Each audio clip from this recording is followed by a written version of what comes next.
Hello and welcome. My name is Jasmine Perez, and this will be my week 8 final video journal for my class. And today we'll be discussing and addressing educational equity and cultural diversity across 3 nations. And the 3 nations that I picked was the United States, Sweden, and Africa. From the educational diversity and equity, which still remains a central global challenge that ties the socioeconomic factors of poverty being the central focus. And this issue particularly is significant in the 3 countries that I selected. Socioeconomic equity is profound and impactful in these cultural differences from these 3 countries that I selected. It influences the access and also the resources, the school demographic, the inclusivity in classroom settings, and by further exploring the intersections of poverty and the educational system in these 3 countries, I was able to highlight how systematic inequity, educational disparities happen not just here in the U.S. but also in other countries. Through this analysis, I was able to look into the policies of the 3 different countries, the systems, the practices. I was able to also identify what their strengths or their weaknesses as to compared to the United States, and overall potentially find somewhat of a solution. It wouldn't happen overnight. It's something that we gradually work on as a society, and each country has their own practices they'd like to follow and how they'd overcome this. So for the educational system overview, the United States education system is federally funded, and locally funded, which each section plays a key role in funding and managing our school, such as our public education system.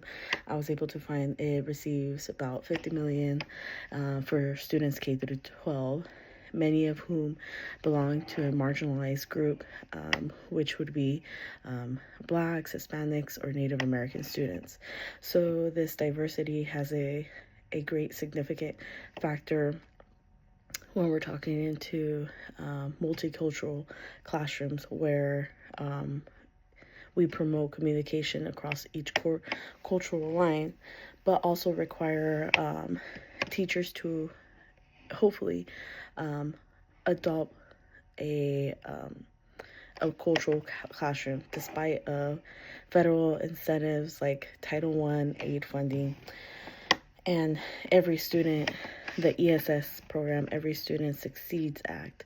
Socioeconomic inequities still hinder access for quality education, being that low-income schools often lack the resources, such as qualified staff, possibly even technology. We also talked about the digital divide, that most of these low or lack of funding schools sometimes do not have that type of balance or support from the government or from their districts or resources, so they could have access to technology. When we're talking about Sweden, Sweden's educational system is known for its more of a universal tax-free schooling. It goes from pre-K, nursery, daycares, all the way through university. The main focal point on this is that the government targets funding to support migrant and low-income students.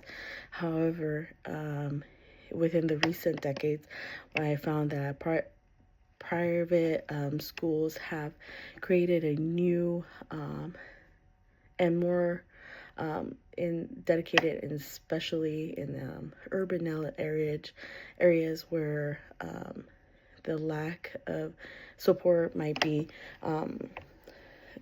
So they've developed a more independent schools, whereas in the result, kind of segregate from it makes a divide. No, I don't want to say segregate. I want to make sure it's more of a divide between the wealthy and the non-wealthy. So there's like that gray area. So leaving that underfunded like school system, which would be like public school, schools to serve marginalized populations. So the next one we're going to be talking about is South Africa.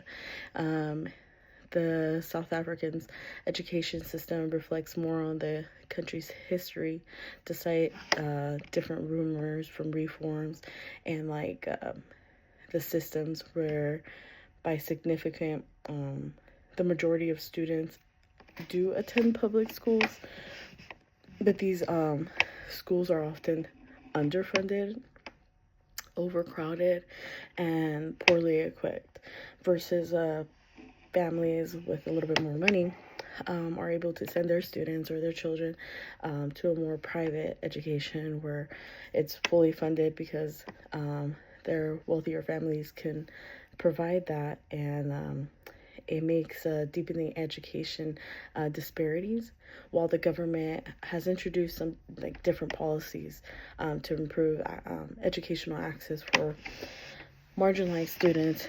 Its inefficiency and corruption continue to undermine the efforts to provide equitable education. So that's where I got that. I want to touch a little bit about trends and challenges that I noticed. Both Sweden and the US both struggle with school segregation fueled by housing stocks, and in Sweden, private schools. The divide is caused by schools of socioeconomical status, which has led disparity in the quality of education. With wealthier areas, it's sort of a trend where they receive better funding and better resources. In South Africa, it also faces significant challenges as segregation continues to affect the distribution of educational resources and opportunities.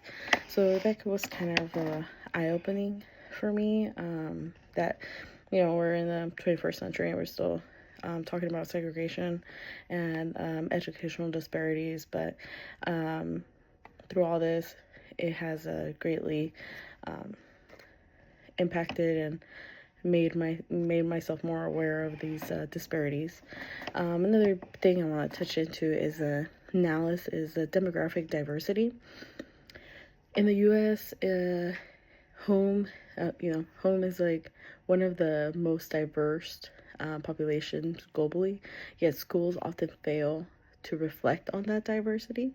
Versus in Sweden, the increase of immigration has made classrooms more diverse, but schools are still struggling to create an inclusivity environment.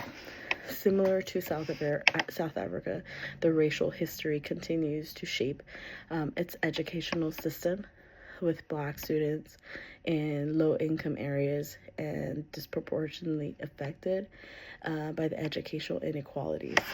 I also wanted to touch one more thing.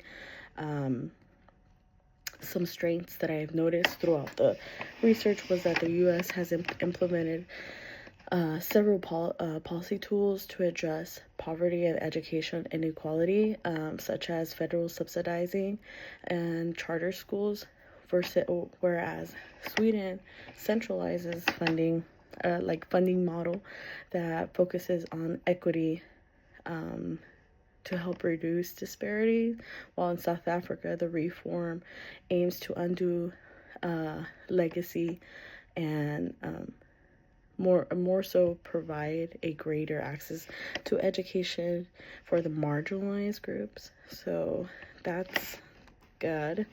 And limitations that I also want to touch on is that despite all these efforts, significant limitations remain in all three countries. In the U.S., funding disparities continue to widen the achievement gap, and in Sweden, private schools, undermine the country's commitment to equal access to all students in education. And then when we look at South Africa, the inefficiencies of corruption continues to at times hinder the implementations of equity in policies. So those are all information that I gathered through my research, and I really enjoyed reading a lot of this. Overall, the cultural diversity and the equity in education can be observed that in between the U.S., Sweden, and South Africa, they all face their own significant challenges, but it's always, like I mentioned before, it's an ongoing effort that needs to be addressed, and slowly small changes create big impacts. And the key to achieving equity in education still lies on policy reforms, culturally responsive teaching, and community collaborations. But just having that support can make a change. And obviously, by working as a community and as a whole, we're looking as for our students, our children, and our children's futures, regardless of what their background is. All we want is for them to become successful adults, just like the next child.